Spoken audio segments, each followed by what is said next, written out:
और लड़की के रिश्तेदार थे वहां। आइए मैं यहां पे आपको वचन से थोड़ा सा ज्ञात कराऊं। मूसा के जमाने में सोने का बछड़ा बनाया गया, और जब बछड़ा बना तो खुदावन का प्रकोप भड़का और मूसा ने वो पटियां मारी और वो बछड़ा खत्म हो गया। उस समय तब खुदा ने मूसा ने कहा, कौन है यहोवा की तरफ? आपको याद हो तो वहां यह लिखा है कि लेवी आए, उन्होंने कहा अपने भाइयों का, अपने जाति भाइयों का घात करो जो कि इस गुनाह में पड़े हैं इस मूरत को बनाने की। वो लेवी वंश चुना गया याजक पद्धति के लिए। तो लेवी वंश का याजक पद्धति में चुनना ही इस बात पे था कि उन्होंने सगा पराया नहीं देखा, उन्होंने वचन को पहला स्थान दिया, और चाहे अपना सगा भाई हो उसका कत्ल किया, चाहे अपनी सगी बहन हो उसका कत्ल किया, जिन्होंने मूर्ति बनाई। आइए से हम क्या समझें?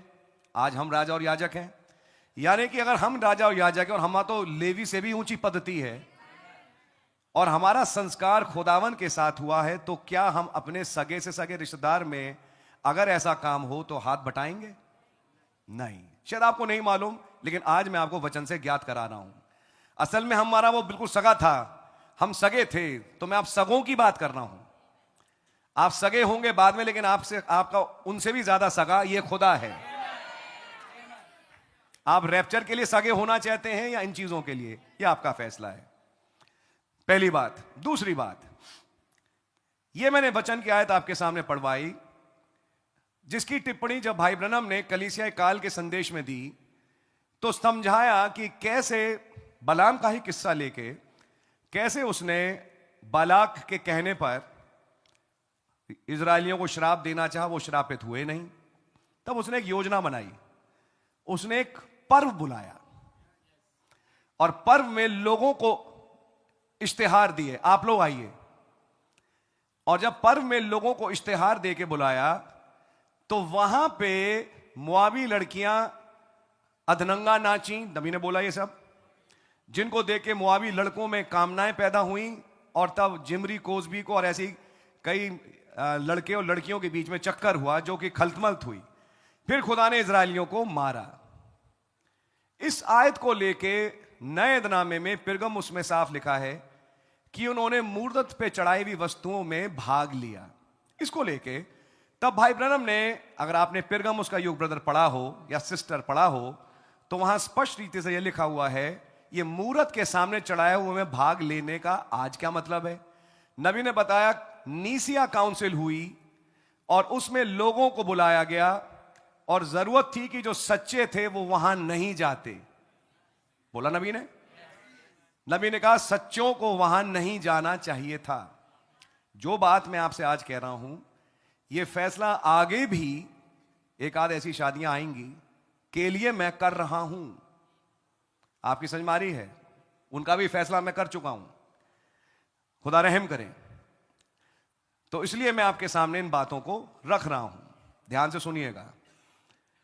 तो नबी ने समझाया कि कॉन्स्टेंटाइन ने एक पर्व बुलाया जिसमें कि उसने लोगों को बुलाया, और मूरत के सामने चढ़ी हुई चीजों के खाने की संज्ञा नबी ने संदेश में क्या दी? उनकी शिक्षाओं में भागीदार होना। बोला नबी ने? आप लोग हैं मेरे साथ। उनकी शिक्षाओं में, उनके संस्कारों में वो भागीदार हुए, अर्थात वो उनकी मूर्ति पूजा में शामिल हो गए। आपकी समझ आ रही है? और ये कौन थे?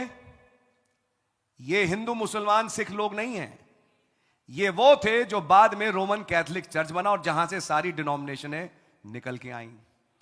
सारी डिनोमिनेशनें जो त्रिएकता को मानती हैं, बाप बेटा रूह कुदूस कह के बातें बोलती हैं, के द्वारा प्रचारे गए तमाम संस्कार वचन के अनुसार मूर्ति पूजक संस्थान हैं। चाहे नाम यीशु का लिया जाता हो, चाहे नाम यीशु मसीह का लिया जाता हो, लेकिन वो मूर्ति पूजक संस्थाएं हैं। हर अकीदायाम एक मूर्ति है। ये चीज तो नई नहीं है, ये तो आप पहले भी सुनते आ रहे हैं भाईलाल के टाइम से। मूर्ति क्या होती है, उसकी क्या परिभाषा होती है, आप लोग जानते हैं।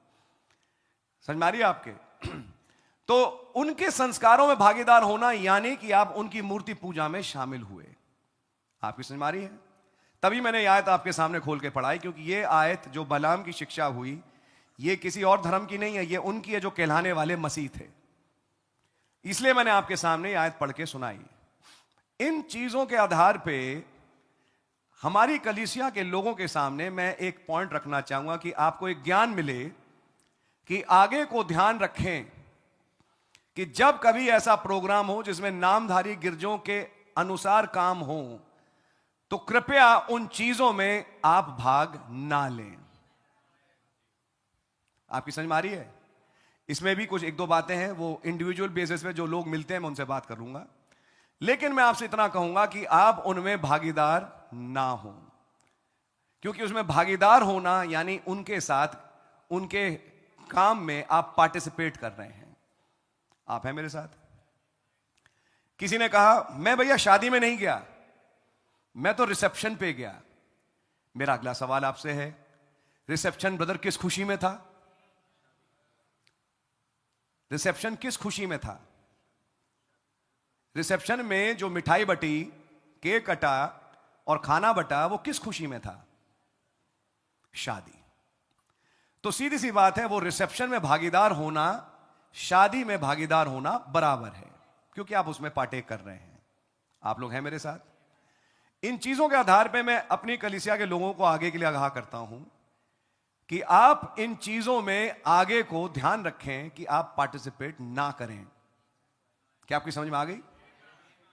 मैं कहूंगा खुदावन आप हमें क्षमा करें, हमारे भाइयों बहनों को जो कि जाने अनजाने जो भी कह लीजिए इन चीजों में शामिल हुए।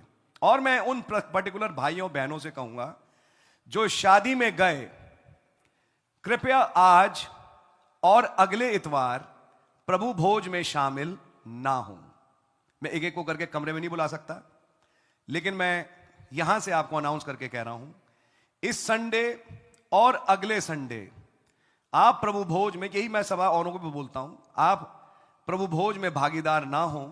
वचन कहता है तुम खुदा की मेज और दुष्ट आत्माओं की मेज में एक साथ सहभागी नहीं हो सकते, और आप हुए हैं।